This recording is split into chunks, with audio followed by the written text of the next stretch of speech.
Welcome to Prime Factors. This week, William Pulteney. Hip, hip! Hip, hip! Hip, hip!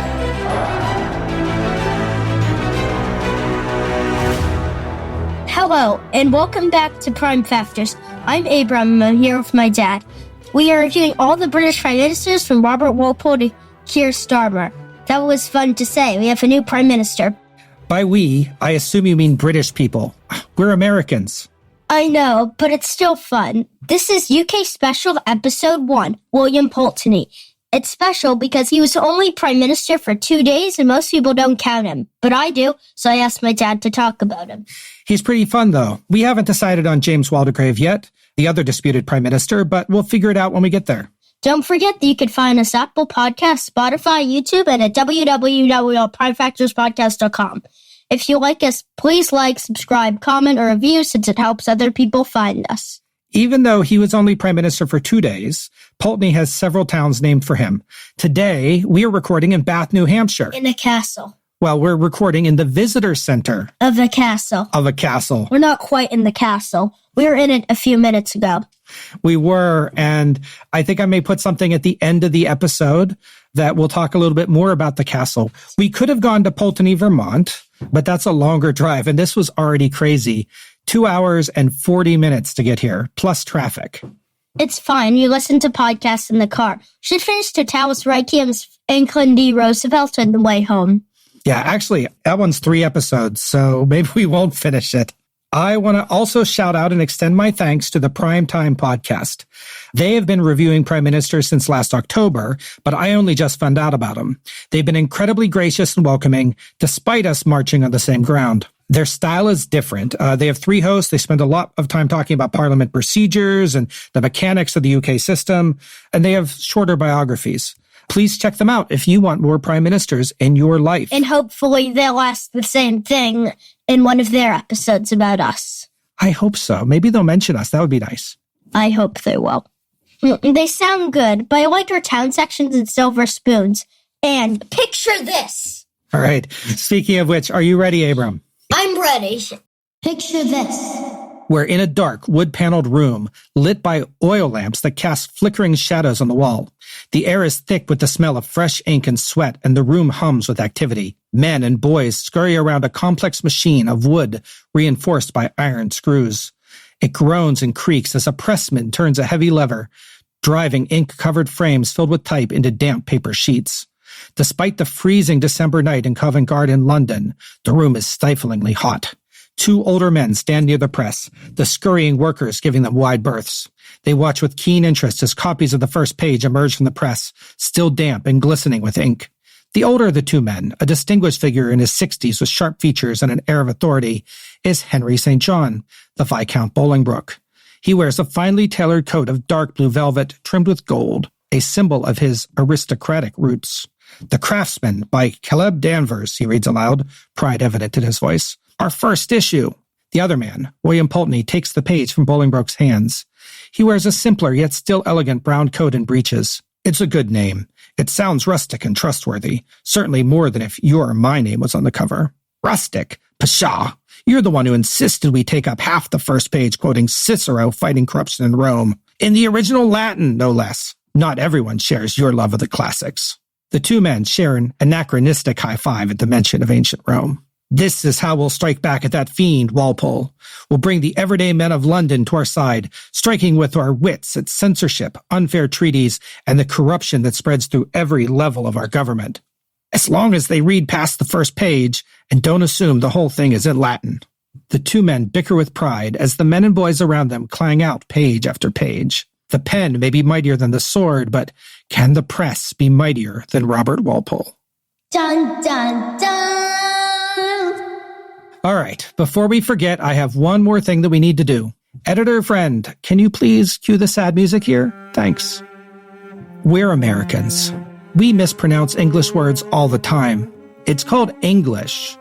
You would think It would be what the Ings speak, not what the people in England speak.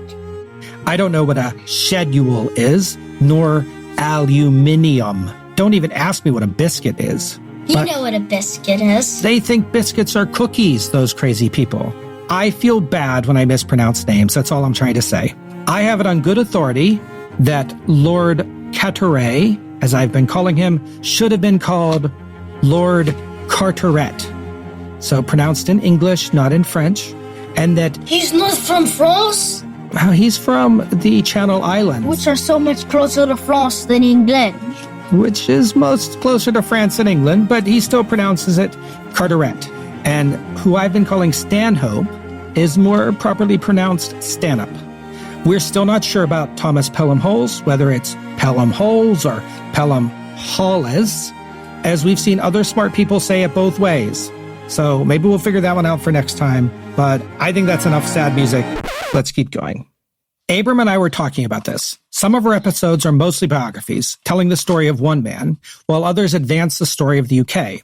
But this is going to be that first kind. Pulteney, he was prime minister for like 2 days in the middle of Henry Pelham's term, and so he doesn't really expand the story of the UK much. But I also have to admit that the story of Pulteney is a bit like telling Walpole's greatest hits again, except from the other side. Which means everyone's greatest failure, basically. Yeah, Pulteney, he's going to bring a fresh perspective on Walpole's term, and I've been so looking forward to talking about Pulteney. So our story, it's going to start in Elizabeth's reign, somewhere around 1575. The Pulteney family, they were spelling it Poulteny, although spelling in this period isn't fixed, so who knows.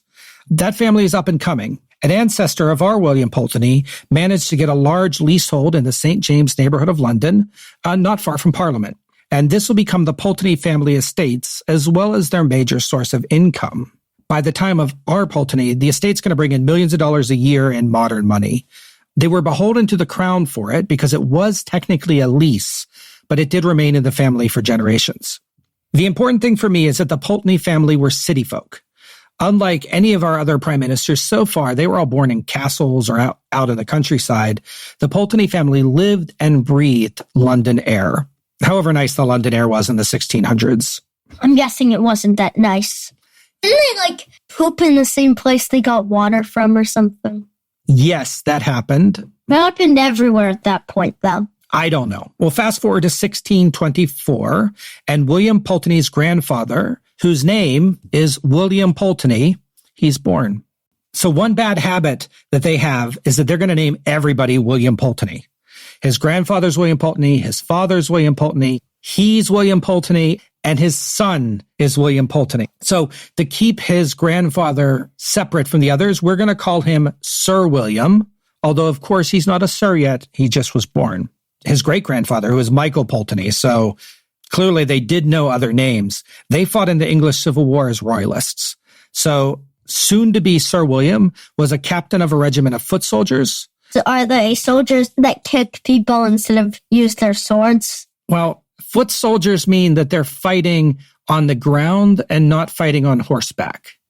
So as you know, the royalists didn't do that well, and I don't know what battles that he fought in.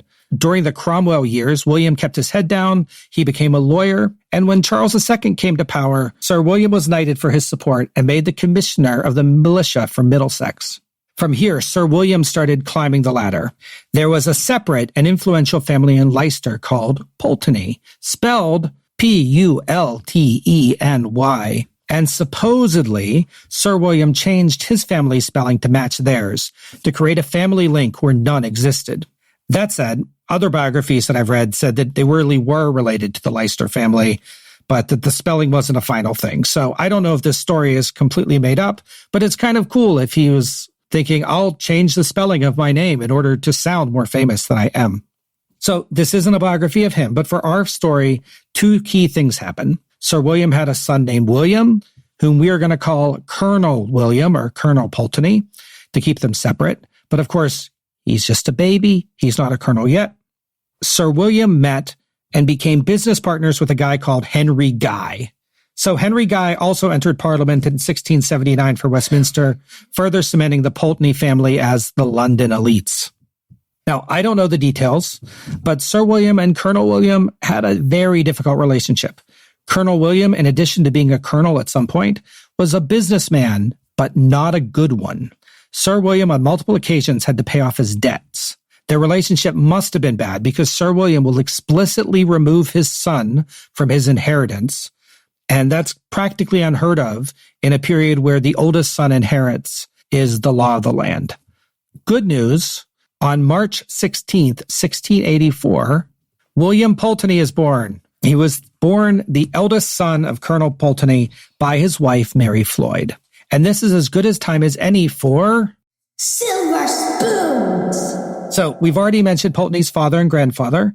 His great-grandfather served in the military, but doesn't have his own Wikipedia page, so we don't count him. Unfair, I know, but it would only add half a point. We didn't mention his uncle. He's a guy named John Pulteney. He was also a member of Parliament, and he had some cushy government jobs. For the early part of William's parliamentary career, John is going to be the famous Pulteney in Parliament, and he's going to be helping his nephew climb to power. Strictly speaking, I don't know whether William's father is a colonel yet, or if he's going to achieve that in the Glorious Revolution or the 9 Years' War.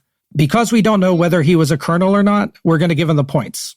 So that gives William 4.5 silver spoons, our lowest score yet, even below Walpole's 5. But they had a lot in common. They were both wealthy, lower aristocratic families that were up and coming, rather than, say, like the Spencer Comptons, who were part of a multi-generational family dynasty. I wonder if he'll become a Knight of Undies. I don't think Pulteney ever gets knighted. No! So as I mentioned before, Colonel Pulteney, he was a poor businessman, and he seems to have spent his entire life annoying his father. His father bailed him out of debt at least twice. I haven't been able to find specifics on what happened, but it's likely that would have had an impact on William's life, as well as his younger brother Harry, who's going to be born in 2 years. Sometime while William was very young, his grandfather disinherited his family. So instead of his dad getting the inheritance when his grandfather eventually died, it was going to be put in a trust that's controlled by Henry Guy. That's the business partner that I mentioned, as well as somebody named Sir Thomas Clarges. Now, Henry Guy might not have been the best choice, as he's later going to be arrested for taking a bribe and sent to the Tower of London. That's going to happen in 1695. But maybe young William gets a glimpse of this and realizes corruption doesn't pay. Sir William died in 1691 when William was just 7. His family was cut off, but not for long. So Henry Guy, he had no children, and then his sister died in 1692, so he made William his heir, effectively causing Sir William's fortune to skip a generation. So essentially, his grandfather had money, and he arranged for our William Pulteney to have money, but definitely not his dad. Not the colonel? Yep, not the Colonel Pulteney. William was educated at Westminster School in London, and when he was 15, Henry Guy tried to get him married. It's young. That is young. Probably not for the time. It was still young for the time because Guy tried to get him married to a daughter of the Earl of Marlborough, but the plan was dropped, probably because William was considered too young to marry. Unless you were like a king or something, I guess. They married pretty young. One married at 14 in France. Really? Which one? Francis II. Francis II. I don't even know when that is. Around 1560. Cool. So the next year, a nice round number, he made his way to Oxford, and he must have been a good student there. When Queen Anne and her court visited in 1702, the young William Pulteney was invited to give a speech. I don't know if this was because he was a super student or a good speaker or because he was rich. Maybe lots of kids gave speeches. I don't know. But his speech was excellent. Mm-hmm. And it was remarked that he was getting attention by people in the political sphere because he gave such an amazing speech as a young student. Pulteney loved the classics and by all accounts was extremely intelligent and well-read. The little joke I made about Cicero at the beginning, that's true. But it's also telling that, the classics-loving Pulteney is still going to want to quote Roman orators decades later. Decades? Well, let's see. So this is 1702, and he's going to end up doing The Craftsman in 1730, I think. So it's a while. Young William's relationship with Henry Guy also seems great, and I found some biographies that say that he was essentially his protege. So after graduating, guess what he does? What? He goes on vacation. Well, Not really. Remember, what did Spencer Compton do? What did Henry Pelham do? As soon as they leave college, they go on a grand tour. And we've seen all the rich kids at the time. They go off, they explore Europe for a year or two using their parents' money before coming back to England to, make their living in adulthood. He was in Hanover in 1705 when he got word that Henry Guy had put him up for one of the seats in Hedon. Had the Guy person already been arrested? He was arrested, but at this point he was unarrested.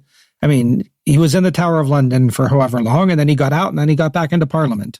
But more importantly, Henry Guy was rich, and he controlled some of those rotten boroughs, right, that we talked about Parliament, where people could just essentially buy who was going to be in Parliament. And Henry essentially used his wealth to get William a seat in Hedon that he controlled. So William Pulteney enters Parliament at 21 years old. His earliest parliamentary career was pretty uneventful. He was a young man. John Pulteney was much more famous. One biography that I read said it's hard to know what he did at the time because the parliamentary record just says Mr. Pulteney, and they assume that most of the time that was referring to John. But who knows? Just a reminder, this is Queen Anne, so the Tories are still in charge, and neither Walpole nor Pulteney is going to have that much influence quite yet. The War of Spanish Succession started, and this is going to quickly become personal for the young William. His brother, Harry Pulteney, remember he's 2 years younger, so he's in his late teens. He had joined the military, just like his father, Colonel Pulteney. And in April 1707, there was a disastrous battle. It was called the Battle of Almanza in Spain, and Harry Pulteney was captured. As best I can tell, he remained a prisoner of war for 2 years. William might have taken this to heart because in 1709, he championed the cause of something called the Palatines, which is a group of Protestant refugees from the war that wanted to settle in England. See, refugee crises, right? I mean, they had them then, they have them now. Yeah. They're always politically very difficult. So this time is about when Pulteney met Robert Walpole. It might have been a match made in heaven, but before long, he and Walpole became great friends. They became great allies. Walpole invited him to the Kit Kat Club. Wait, why are they friends? They love each other. They're two young, intelligent Whigs, and they wear wigs. They do wear wigs because you need to wear wigs sometimes back then. They actually got along very well. See, I say here in my script, I know you're thinking, friends. I knew that you would realize that. But yeah, Pulteney and Walpole were best friends at this point. In February 1710, Henry Guy died. But good news, all of his fortune is going to William Pulteney. In fact, William Pulteney now has his grandfather's fortune as well as Henry Guy's fortune. So he's even richer than his family had been up to this point. Oh, the other guy that had been controlling that trust that we spoke about, he also died. So at this point, all this money, all of this property from both his family and Henry's family have all just landed on William Pulteney. Mm.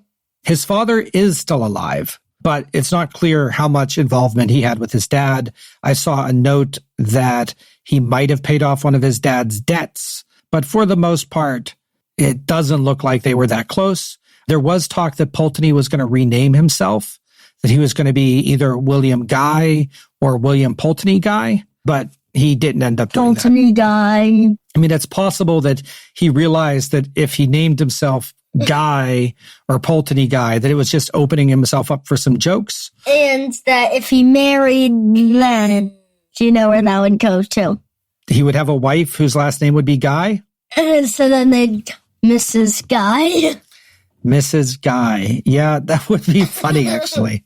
In 1710, William participated in the Sacheverell trial. Remember that one? Gave a great speech. He voted for impeachment. We'll just keep moving on. William, at this point, was also kind of keeping an eye on his brother. He wrote to the Duke of Marlborough, remember him, and he was the leader of the War of Spanish Succession for the British. And William argued for his brother to get a promotion. And guess what happened? What? He was rejected. And then he apologized to the Duke for stepping out of line the following month. So here he has another early lesson about using or misusing his parliamentary power. The following year, Pulteney voted to keep the war going. in the hope that there would be no possibility of uniting the Spanish and French crowns. And in general, he was against the settlement that would eventually come from that war. By 1712, you might remember from Walpole's episode that his fate has soured. He was Secretary of War. He was accused of corruption and rewarding friends, all that stuff that Walpole probably did, but who knows for sure. And Pulteney defended him. He was his friend. And in fact, when the terms of the indictment were put out, Pulteney successfully argued to have the words, quote, notorious corruption removed from the charges. So he essentially made it slightly less bad. Mm-hmm. Walpole was found guilty in the House of Commons and sent to the Tower of London. Remember that? Guess who visited? Pulteney? His friend, William Pulteney, visited him at the Tower of London. And in fact, Pulteney even did some writing for him.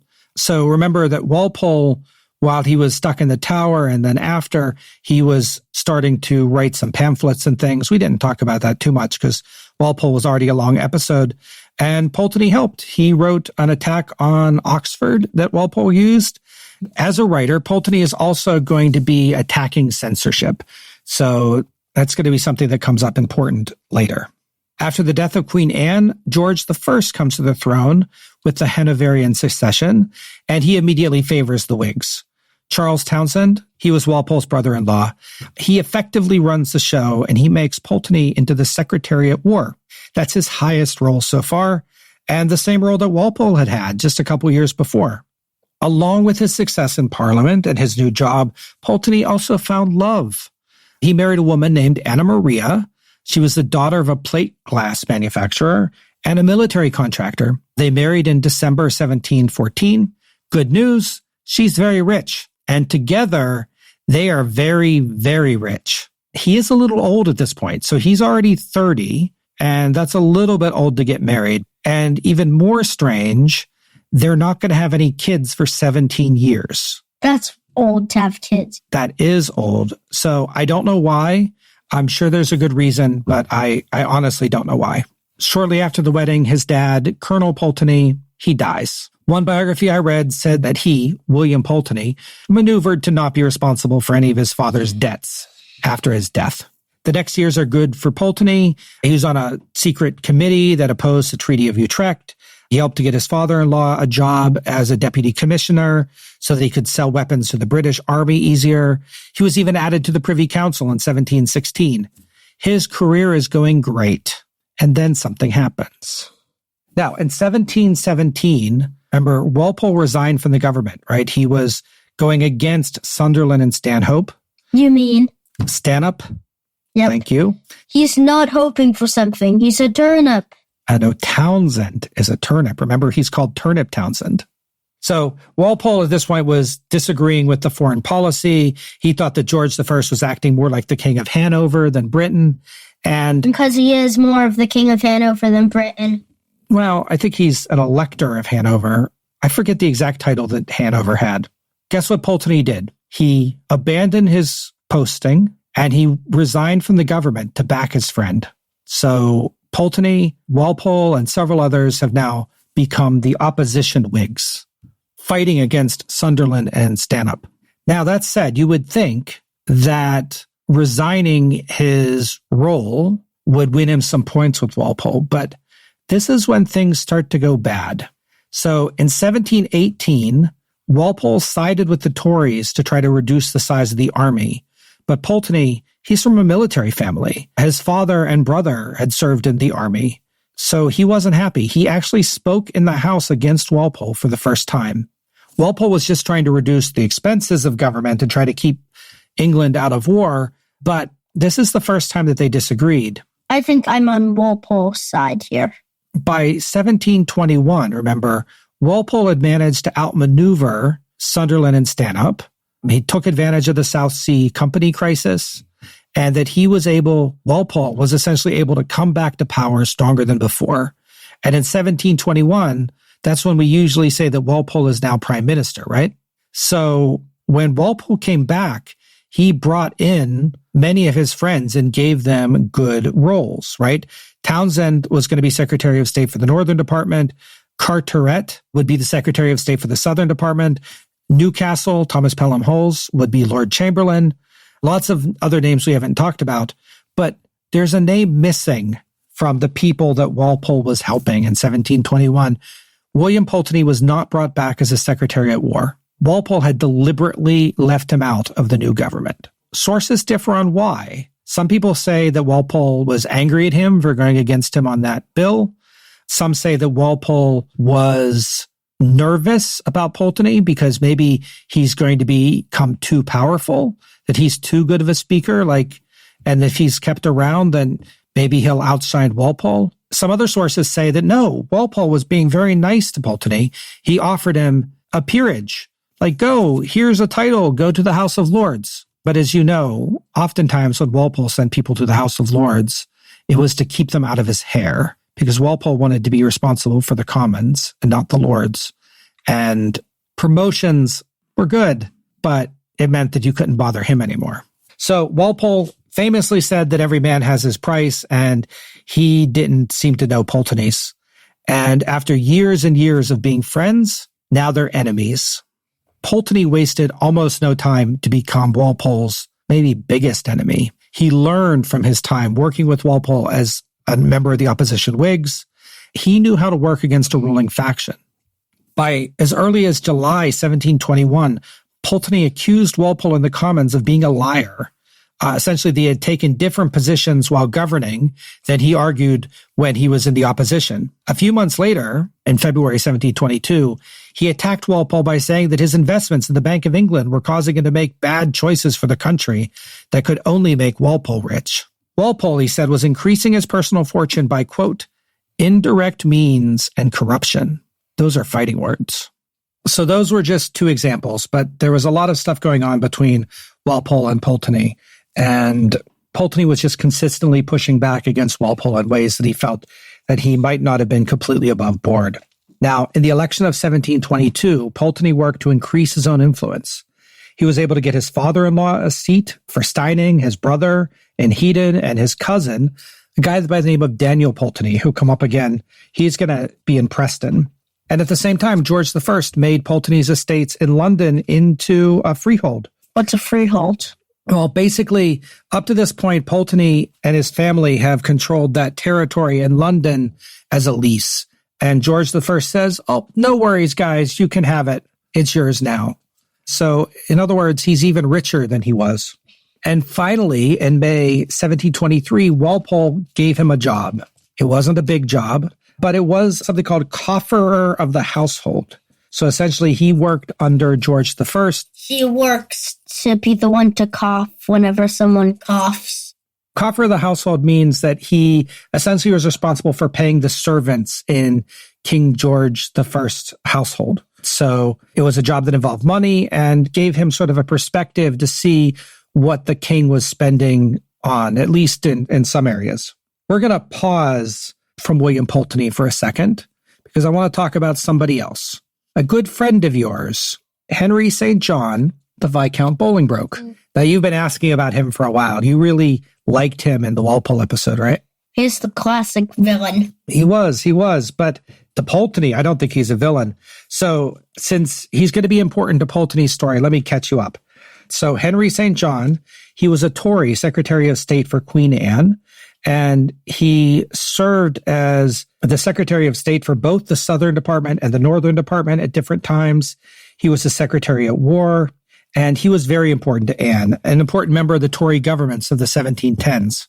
Despite being a confidant of Queen Anne, Bolingbroke kind of had Jacobite sympathies. He was in contact with the Pretender's government. He even made an attempt to bring more Jacobites into government roles until Queen Anne died and everything went a little bit sideways. And because George I was a fan of the Whigs, he really lost power quickly after George took the throne. Fearing for his life, Bolingbroke fled to Paris in disguise. Remember, he was watching a play, and then he snuck out of the play in the middle and then fled to Paris. And then in Paris, he joined up with the Pretender, and he was made the Earl of Bolingbroke in the Pretender peerage, which basically means that if the Jacobites won, he would be made an Earl. And if the Jacobites didn't win, well, He's just regular Henry St. John. And as you know, they didn't win. So Parliament passed a bill called a Bill of Attainder, and that basically declared Bolingbroke a rebel. All of his lands and property in England were seized. He lost his titles, and he sort of lived in kind of an exile retirement in Orleans. He met with dignitaries. He met with the philosopher Voltaire. He even got married after his wife died. He did show regret for his actions, and somehow he managed to convince the king that he was reformed and ready to come home. So in 1723, George I granted Bolingbroke a pardon, and he was allowed to return to England. The only thing he wasn't allowed to do, because Robert Walpole convinced George I not to let him do it, is that he didn't get a writ of summons, which means that he wasn't allowed to return to the House of Lords. So Bolingbroke is back in England, and pretty soon he's going to make friends with a certain member of the opposition Whigs. I wonder who that could be. Meanwhile, the situation with Walpole is getting worse. This is the point of Walpole's story where he forced Carteret to become Lord Lieutenant of Ireland, allowing Walpole to appoint another Secretary of State. Pulteney wanted this job, but Walpole still hated him. So who did he give the job to?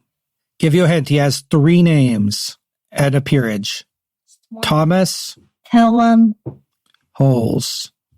So Thomas Pelham Holles became the Secretary of State. One of the 2 secretaries of state. Supposedly, this was because Newcastle, Thomas Pelham Holles, controlled more seats, but really it was likely because Walpole and Pulteney did not get along. Now, there's so many stories about Pulteney going against Walpole at every turn, trying to fight corruption or fight just any bill that Walpole wanted to pass.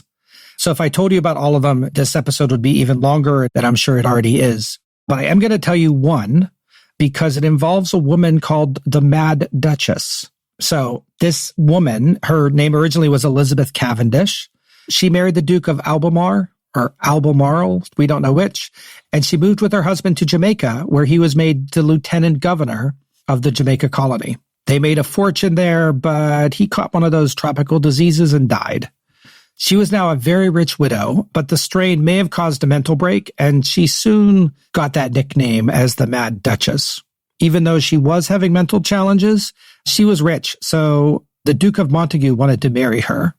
And this is kind of weird. So either to appease her, or maybe he was just a little bit strange himself, he dressed up as the Emperor of China in order to woo her. One other source said that they actually both dressed up as the Emperor and Empress of China when they got married. I don't know which of those is true. Maybe neither of them is true. Which Emperor of China? Which dynasty? I don't know what emperor was ruling in the 1720s. 1720s, thinking, if it was the Qing dynasty, it would have most likely been the one in between, the 2 ones that ruled for 60 years that were very popular and did well, the one between them. So by our point in 1725, she was effectively being taken care of, and somebody else was managing her money for her. But that person, who happened to be a friend of Walpole's, might have been stealing from her and mismanaging her money. I don't know all the details here. I assume this was because she was a very rich duchess and that they wanted somebody that would control her money. I don't know. But the point is that she had a bit of a caretaker, and the caretaker was embezzling from her. So Oxford, of all people, apparently asked for this to be investigated, and Walpole agreed kind of to investigate. Here, Walpole and Pulteney got into a disagreement. Walpole wanted a tiny investigation. Pulteney wanted a gigantic investigation. In fact, was a tiny investigation a small investigation, but they wouldn't do anything arresting people or anything big like that? Maybe. Remember, Walpole had been known as the screener-in-chief. I think that's the right term they used. That meant that he was very good at shielding his friends from culpability when they did something wrong. And this seems to be one of those cases. So Pulteney wanted a big investigation, and Walpole wanted a little investigation, and you know who won? Walpole. And they had a tiny investigation, and the guy got a little slap on the wrist, and Pulteney just failed to prevent this corruption. Later that year, Pulteney kind of did something that was maybe a little bit more daring, possibly a little bit more stupid. So do you remember what the civil list is? The civil list is the money that gets given to a king to pay for all the household expenses. and that they had given them a certain amount of money. Well, the king spent too much. So Robert Walpole's like, no problem, we'll just fund the rest. You don't need to be in debt. And Pulteney said, no, we gave you a certain amount of money in 1721, and you spent more than it. That's hardly our responsibility. In fact, he said, quote, graciously pleased to give direction that the proper officer or officers of the Exchequer, Excise, Customs, and Post Office do lay before the house an account of all money. Wait, is it Mr. Fancy Pants? He is fancy. Yay! Which has been issued and paid out of said offices to any person or persons on account for the privy purse, secret service, pensions, bounties, or any sum of money to any person or whatever from March 25th, 1721 to March 25th, 1725. So what Pulteney was saying is, sure, we'll give you more money, but I want you to tell us everything you spent any money on whatsoever for the past 4 years. Well, guess what the king thought of that? What? Do you think he'd like it? No. Guess what Walpole thought of that? No. No. Guess what happened? Remember that job he had of the cofferer of the household? That job. Well, he's been fired.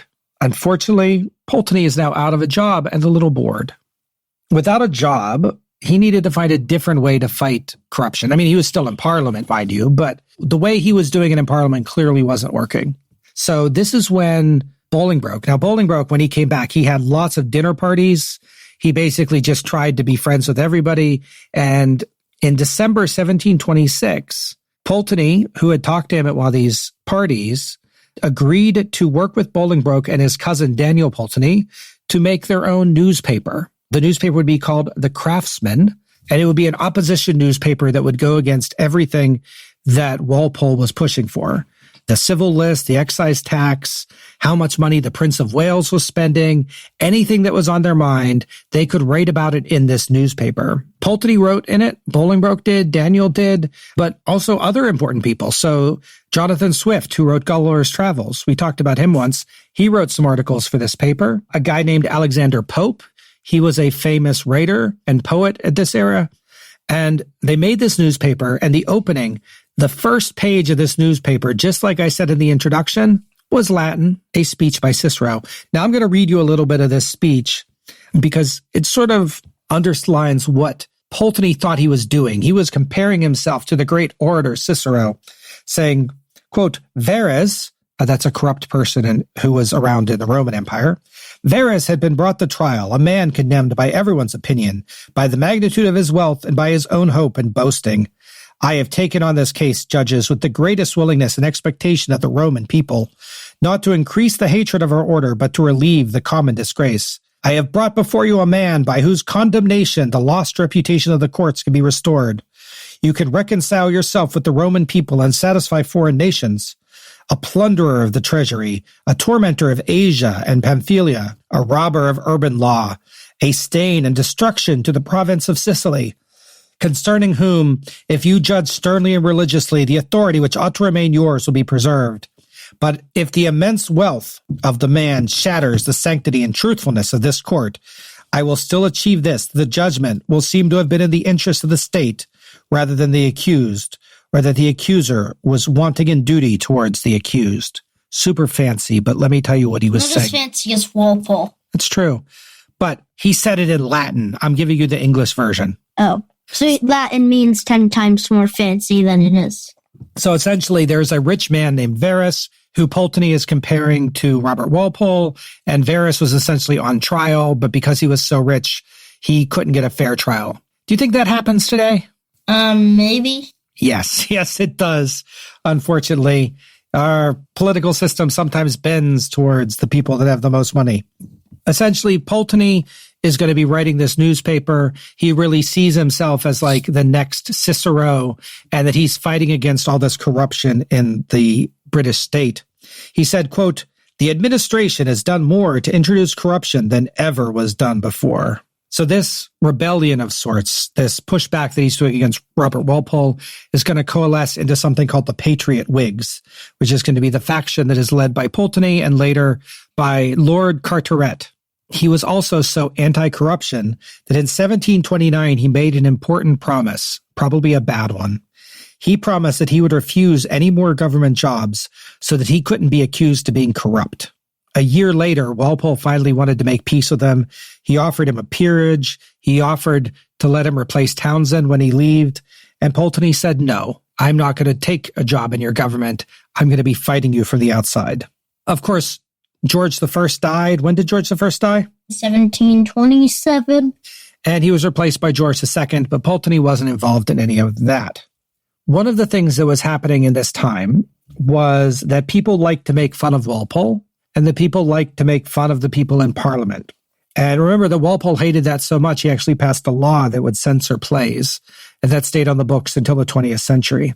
But Walpole's rivalry with Pulteney was becoming so famous that it was even featured in a play. Can we act out a bit of it together? Yeah. All right. This is going to be funny. The play is called The Welsh Opera, and it was first performed April 22nd, 1731. They wrote a longer version, but that was never performed because of the censorship laws and other stuff that came next. So you're going to play a character called Robin the Butler, and he's based on Robert Walpole. And I'm going to play William the Coachman. Based off of? William Pulteney. So they're both employees of a rich household, and William is accusing the other of being a thief, but it just becomes name-calling. So I will play William. So ready? You lie, sirrah, you lie. Who do you call liar, you blockhead? I say you lie. And I say you lie. The devil take the greater liar, I say. 'Twas he that lies did first devise. The first words were his, but the last shall be mine. You kiss my dog. You are a sly dog. Bufflehead. Loggerhead. Blockhead. Fool. Swine.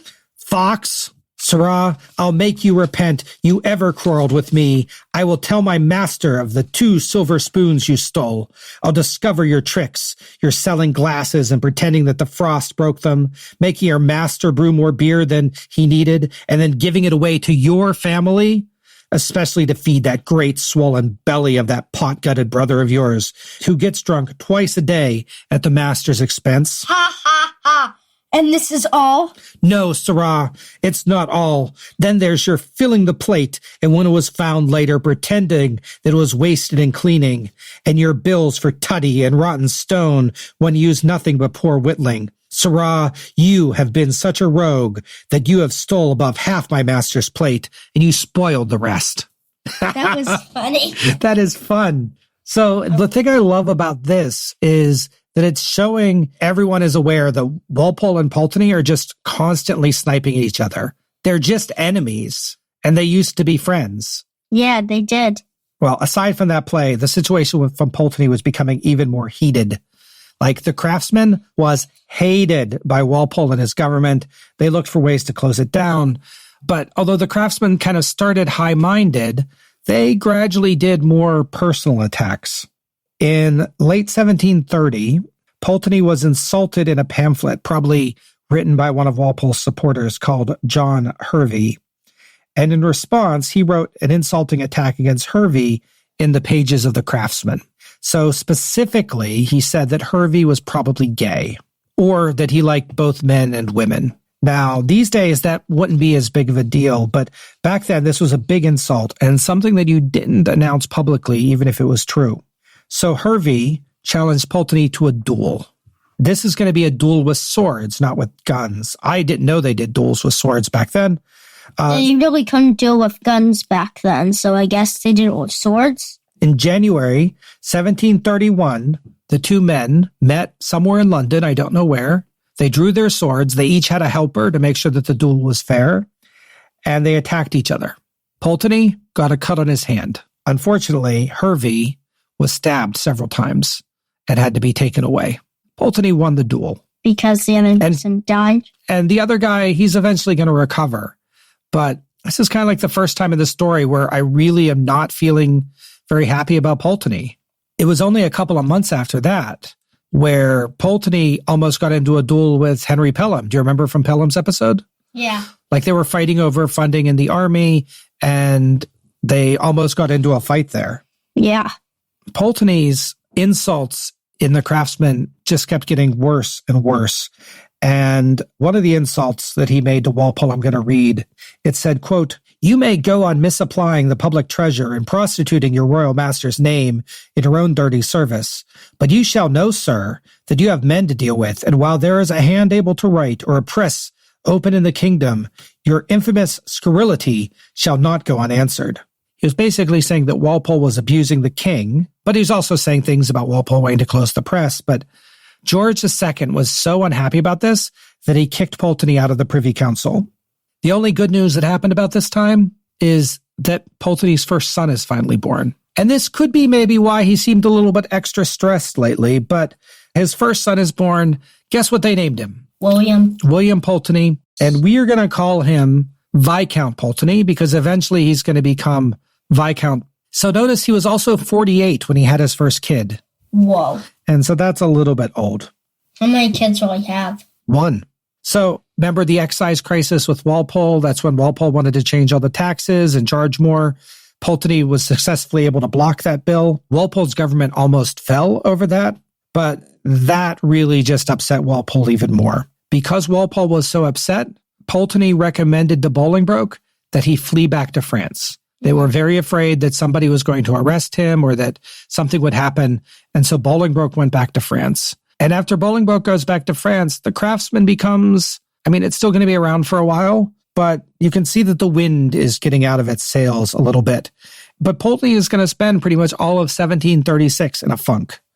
Some of the commenters just say he's ill and he stops attending the Commons, but he just kind of withdraws in himself. He doesn't go out much.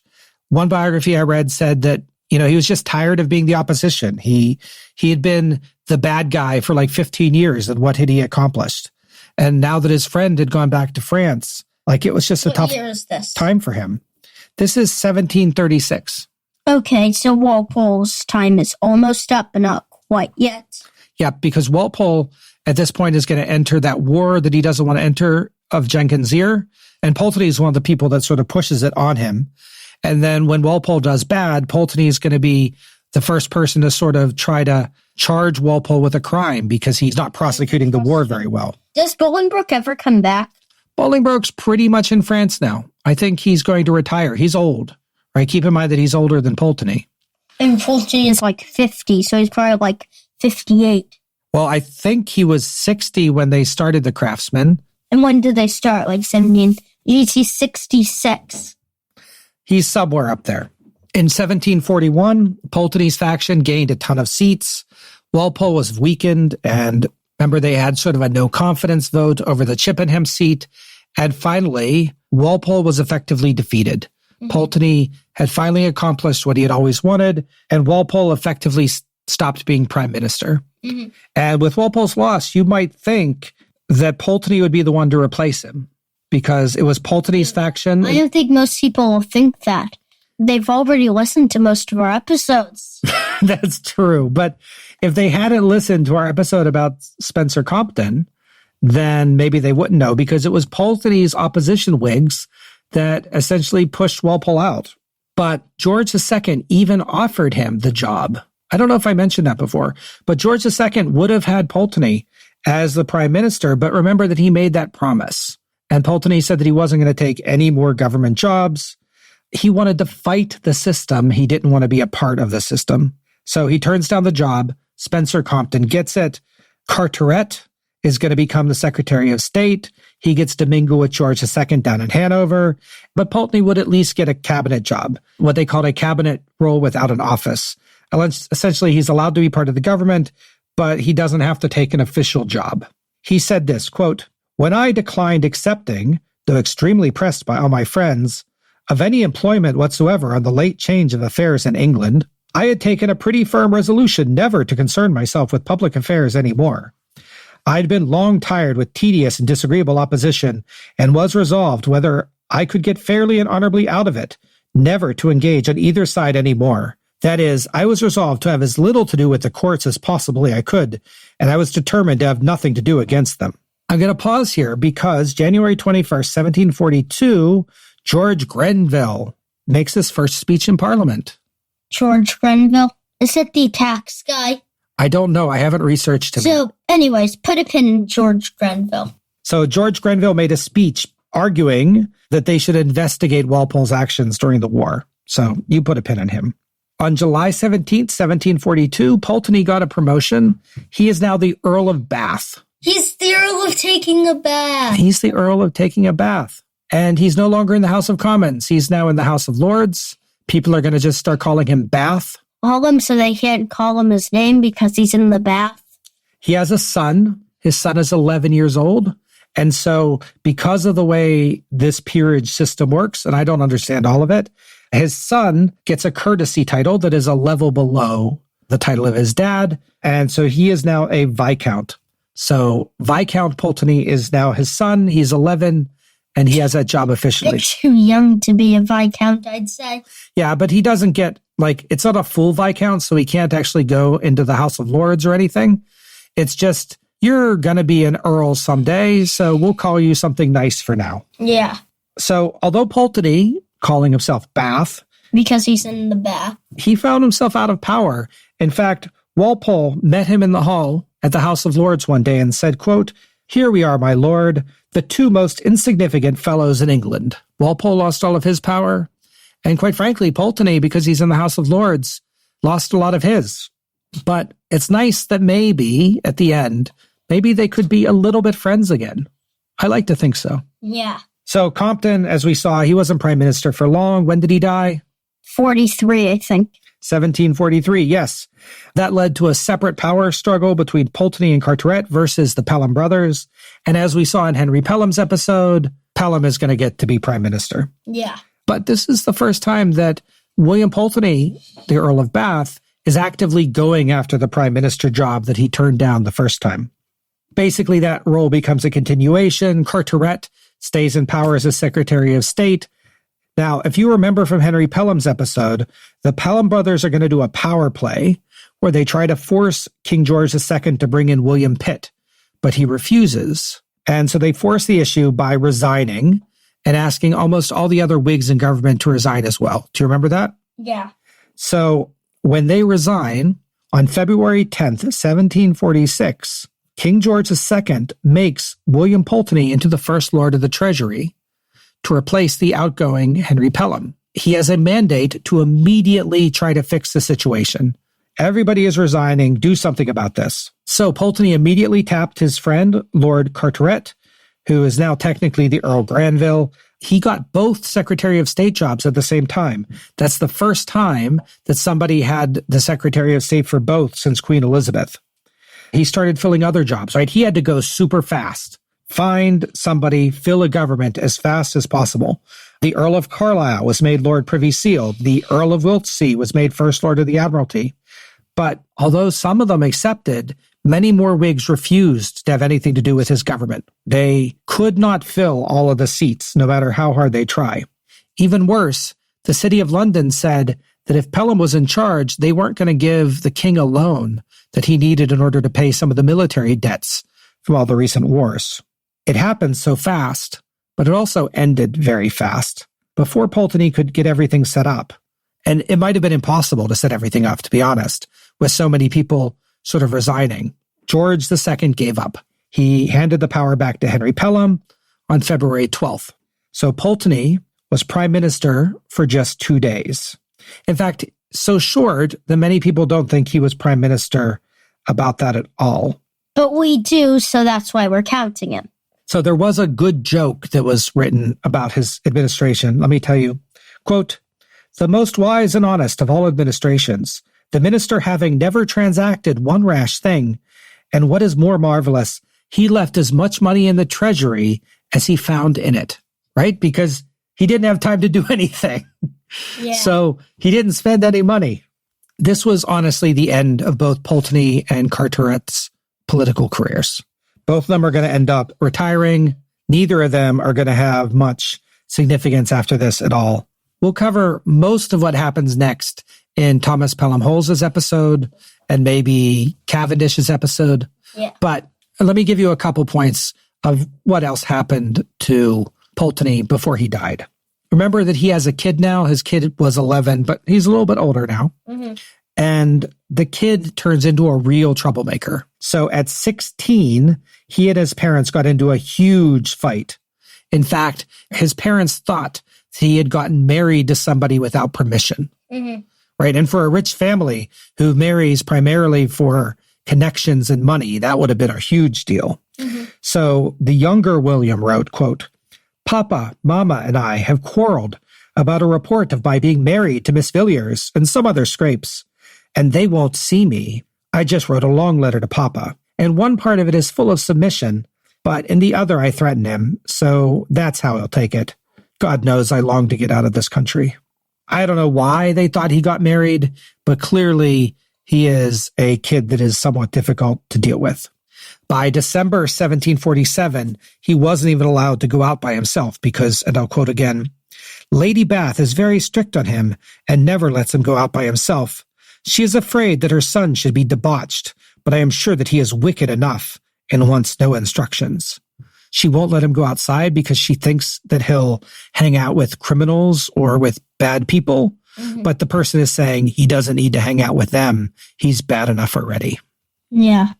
2 years later, the family had either patched things up or William and his wife really wanted to keep tabs on their son because they end up spending an entire summer together in Paris, which is nice. I would love to go to Paris for a whole summer. Me too. By 1752, Pulteney gives up on the craftsmen and finally shuts down his newspaper. His time in politics is over, except for the support of his son, because 2 years later, he buys his son a seat in Parliament. And one of the biographies that I read said that he did this because he hoped that Henry Pelham would help become a mentor to the younger William Pulteney and maybe get him on the right track and not be such a difficult child. Mm-hmm. But Henry did die pretty much immediately after, so they didn't have a chance to have much of a relationship. In 1759, so at this point, the 7 Years' War has started. So the 7 Years' War started in 1756, but 3 years later, Pulteney, the elder one, is now 75, and he decides that he has to help the war effort by assembling a group of foot soldiers. Do you remember how Henry Pelham, he assembled a regiment of dragoons? You mean dragons? To fight in 1715. And so William Pulteney in 1756 is doing the same, except he's now too old to lead a group of soldiers. So he taps his son, who is going to become a lieutenant colonel of the 85th King's Light Infantry. That story might not have a happy ending, but I'm going to pause there for a second because we finally made it to 1761. Who is king in 1761? Guess what his name is. If you guessed right, your answer must be George. It is George, yes. Why do they only have Georges? Trust me, there's more than just these three. So we halfway through the Georges. In 1761, Bath, New Hampshire is chartered. So we're about 150 miles northwest of Boston. We're deep in the woods. It's very mountainous here. There's some beautiful mountains. And there used to be an old man in them. And there used to be the old man of the mountain, but that collapsed. When did that collapse? 2003. 2003. That's a famous natural rock formation that looked like a face, but it doesn't look like a face anymore. It looks like if you made a face, but filled in the part, in front of your chin now and made your face not stick out anymore. Okay. So this was empty country in 1761, except for some Native Americans, probably from the Abenaki tribes, but I wasn't able to determine that for sure. Based on what I've read, maybe 20 to 40 Native Americans lived in what is now the town of Bath. Mm-hmm. The town was chartered by Benning Wentworth. He was the colonial governor of New Hampshire. Wentworth. And we talked about him in Pelham's episode because he also chartered Pelham, New Hampshire, remember? He also chartered Pulteney, Vermont at the same time as Bath. So clearly this was all related to our friend William Pulteney. Mm-hmm. There's also Baths in Maine, North Carolina, South Carolina, and Pennsylvania, but those are all named for the town of Bath, not for the Earl of Bath, as was Bath County, Virginia. But Bath and Pulteney, New York are strange cases. Mm-hmm. So they're going to be founded by a descendant, or a distant cousin actually, of Pulteney, and they will be named probably for him, but it's kind of uncertain. So this town, where we are now, Bath, New Hampshire, was chartered for a preacher named the Reverend Andrew Gardner. They were planning to move 61 members of his congregation to the town. But At this point, Gardner was already old. He was 68, and he built the first farm in 1765. So that's one of the weird differences with New Hampshire compared to Massachusetts. Like, people in Massachusetts usually move somewhere first, and then they decided it was a town. But in New Hampshire, they just basically placed towns on a map where nobody lived, and then people would be invited to move there.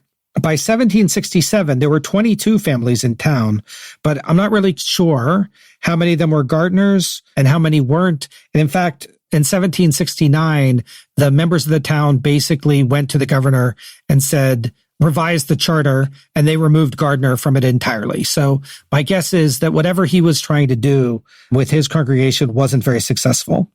In this period of the 1700s, this is frontier. Right? When we think of the American frontier, we're usually thinking out west, but they were cowboys. Yeehaw! Yeah, well, this was very much off the beaten path. I mean, it's not that many people here even now, but it was frontier then. 1,077 here now. Oh, thank you for telling me. So when the Revolutionary War broke out in 1776, the military members that were here were all had to go and fight in the war. And there was some concern that the Native Americans that were living up here would take advantage of the situation and attack some of the settlements. Many of the residents of Bath, they left. So during the Revolutionary War, they moved south because they were fearful of attack. Some others stayed, but they ended up building a fort just to the east of here where families could live until the end of the war to be safe from attack. As it turns out, there was no attack. The Native Americans didn't take advantage of the revolution in order to attack, at least in this area. And honestly, not at all that I'm aware of. But that's what people were worried about. I assume somewhere they did. Maybe. It was just a minor attack. But after the war, Bath became a popular place for Revolutionary War soldiers. And nearly 500 people had moved here by the 1790s, most of which were Revolutionary War veterans. It's not changed all that much since then, actually. Yeah. From the 1790s to today, it's only doubled in size.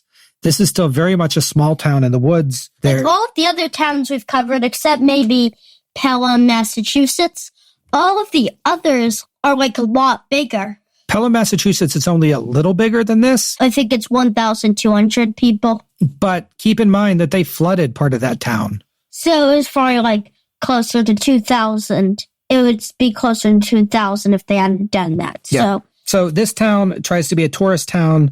There's cabins you can rent. There's mini golf. There's 3 famous covered bridges built in the 19th century. There's a castle that we happen to be right next to. Oh, yes. And that is the exciting place. We're recording today from Tarleton Castle, or rather the under construction visitor center. And this is amazing. It is the life quest of an artist and a group of artists here to build a castle in the New Hampshire woods that will be used by artists of all stripes in order to come here and do their art. Stripes? All different kinds of artists. Which means stripes because it's art. But honestly, how cool is it that we get to record at a castle? We're not even in England and we get to record at a castle. We're in like grounds that are part of the castle property, but we're not in the castle itself. Okay, that's true. The castle, we did see the castle, and I went in the castle and we talked to like the owner person who was setting it up, but yes, we do. And he gave us some great info, and I might include that at the end of this episode. So back to William Pulteney. The end of our story is a little sad. Pulteney's wife died in 1758, so it's just him and his son. But his son was fighting in the 7 Years' War. In 1763, his son was returning to England from the 7 Years' War and caught a fever and died in Madrid. So he didn't die of an injury. He wasn't shot, but wherever he was, he had picked up a disease, and the disease killed him. And it's really sad because William Pulteney, our William Pulteney, had arranged a good life for him. He was, his son was going to be a Lord of the Bedchamber for the new Prince of Wales. Was he ever that? I think he was made that, but he was too busy fighting to actually do the job. Was he made it like shortly before he died, but he never got to do it? Yep. But like father, like son, William Pulteney refused to pay his son's debts after he died. But on July 7th, 1764, William Pulteney, our William Pulteney, died. He was 80 years old. He had a ton of money, all of which passed to his brother Harry, but Harry's going to die in 1767, and then they're going to give his money to a cousin through Francis Pulteney. So Chesterfield said of Pulteney, quote, He was a most complete orator and debater in the House of Commons. Eloquent, entertaining, persuasive, strong, and patriotic as the occasion required, for he had arguments, wit, and tears at his command. And that is the end of William Pulteney. Rating! Okay, accomplishments. What do you think his accomplishments were, Abram? He managed to stop Walpole on some things, but only maybe 40% of them, or maybe a bit less, so we can't give him much for that. He did try, but he wasn't successful on most of them. And he was able to make from what you said, not extremely successful newspaper, but pretty successful. And he stopped Walpole once again. This is out of 20, so I'm giving him a 7 out of 20. Yeah, so I'm thinking that he didn't really accomplish anything as a prime minister himself. Yeah, but this is, remember, of his whole life. That's true, but he really wasn't able to solidify his own term. Actually, I'm changing mine to a 6. You're changing yours to a He 6. didn't accomplish anything as prime minister, but I am still keeping it okay high because he was able to make a pretty successful newspaper and stop Walpole and some of his stuff. I think that if it wasn't for Pulteney, Walpole would have been worse. And as a result, I think I'm right with you. I don't think he accomplished all that much. He mostly kept other people from accomplishing bad things. The most I can go is 6. Yeah, I agree with that. Now, disaccomplishments. Anything that he undid? No. I don't think he has any disaccomplishments. Let me think. Yeah, none. So Abram's scoring him 0 for disaccomplishment. I'm also going to score him 0. And bad personality. He fought a duel after accusing someone of being gay. That's bad.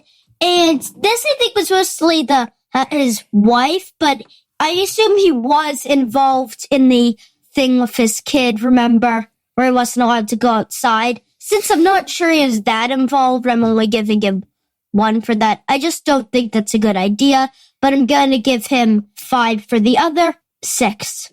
-6 out of 10. So for bad personality, I think I agree with you on every point but 1. I wouldn't knock him off a point for his parenting style, but obviously you and I would disagree on that.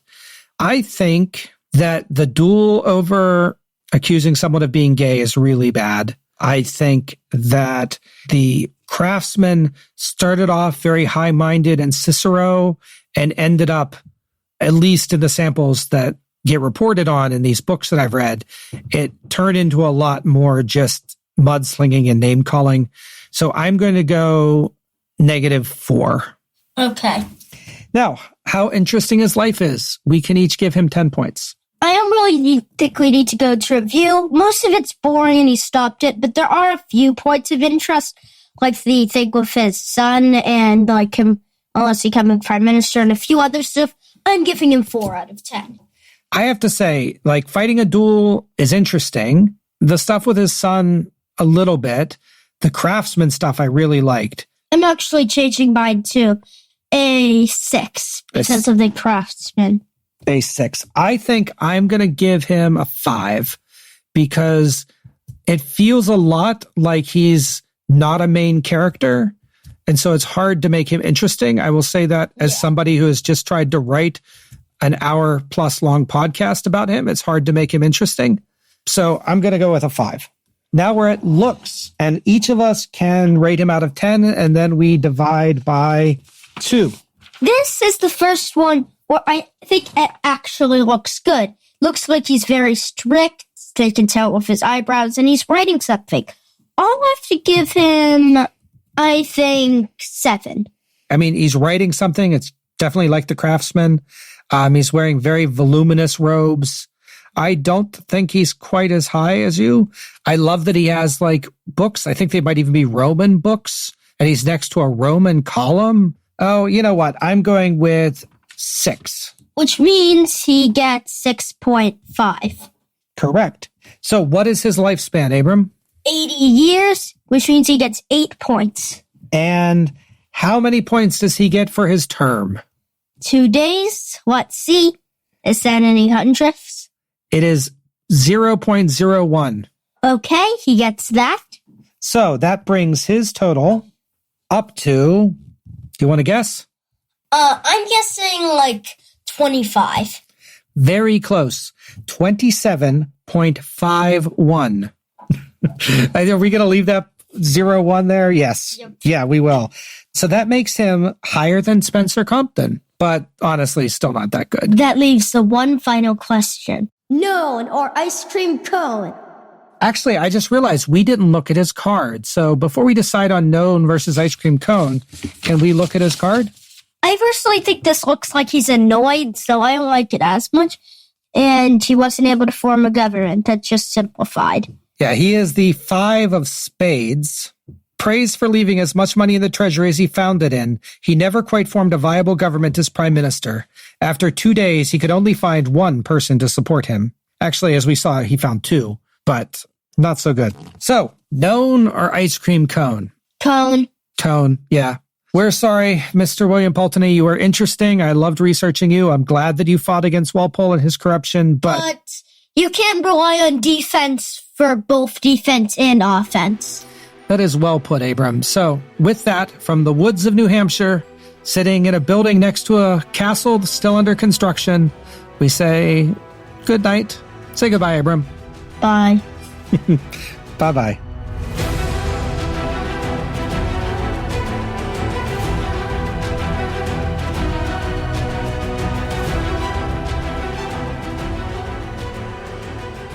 Tarleton Castle bonus. Post, of course, means after. Yeah.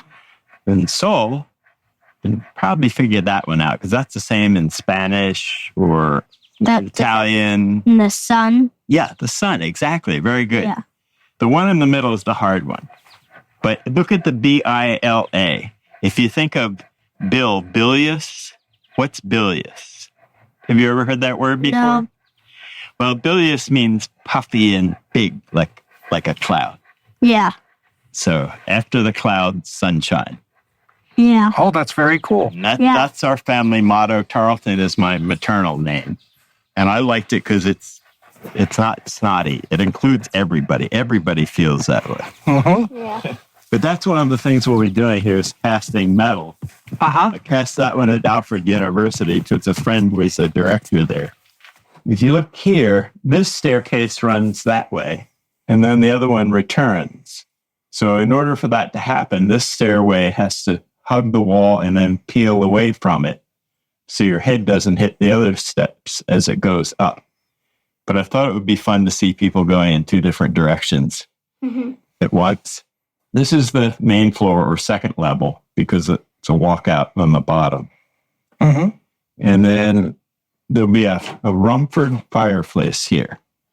So Rumford was, it's a little confusion. Some say he was from Massachusetts. Some say he was from New Hampshire. Okay. But he perfected the fireplace. Just about the same time, people like Benjamin Franklin were working on iron stoves. So it was kind of too late for his design. But Jefferson used his design on his home. And a Rumford fireplace, this is how it'll look when it's done.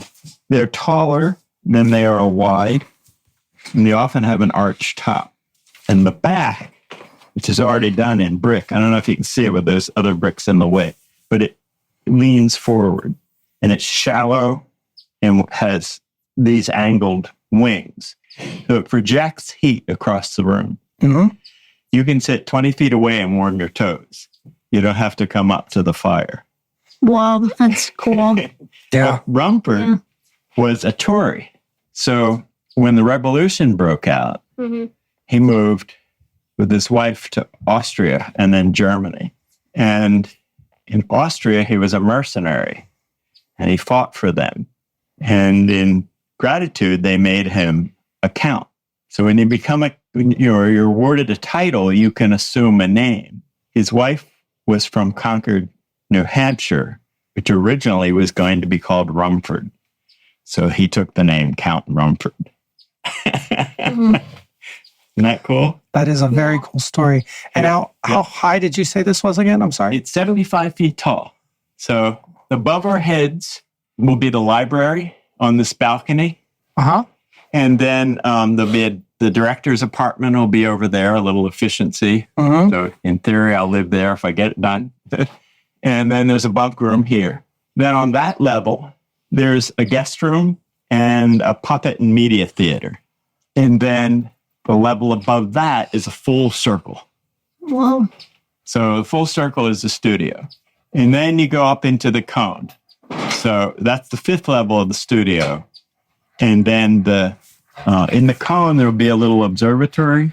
I don't know if you notice there's an eyebrow dormer on the cone. Uh-huh.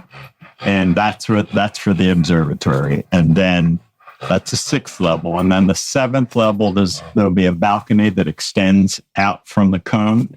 And the 8th level is just a little crow's nest to help clean the chimney, build the chimney, and put pennants up on the peak.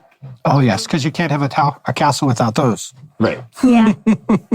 And then it hadn't even been started yet, but under the staircase in that section of wall, there's going to be a covered bridge that goes over to a big hall.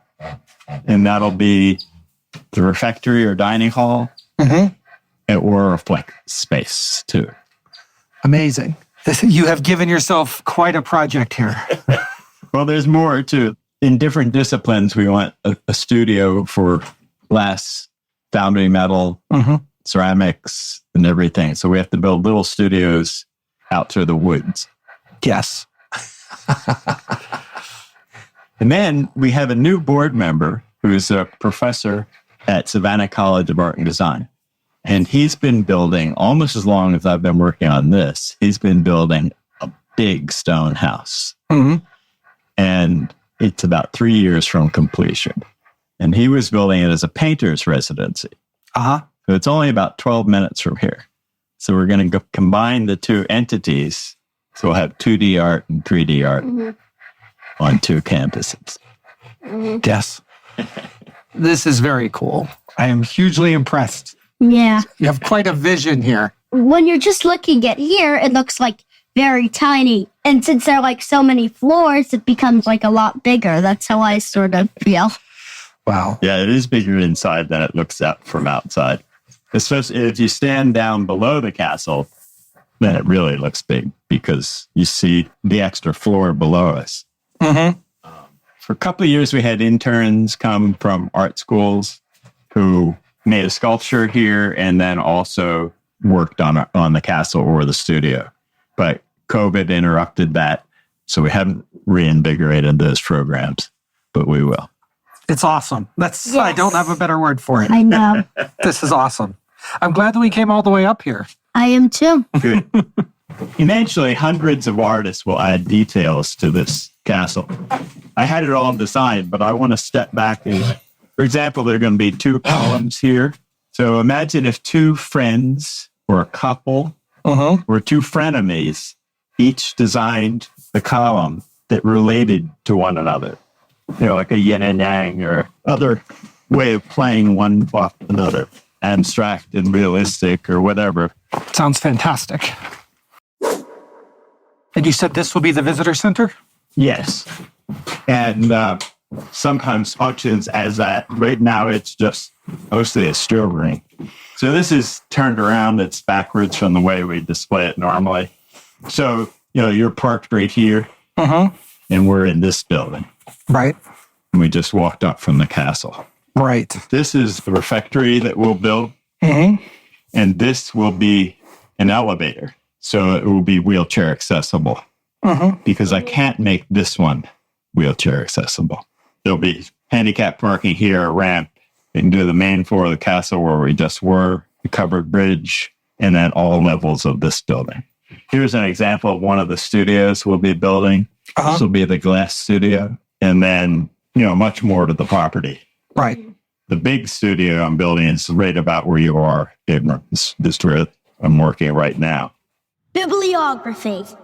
William Pulteney doesn't have any full-length biographies that I've been able to find.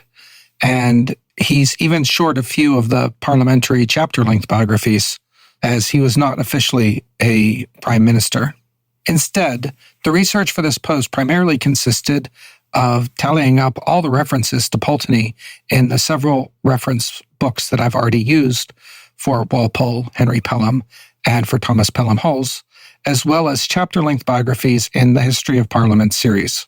Additional sources are consulted for more detailed looks at certain incidents in his career.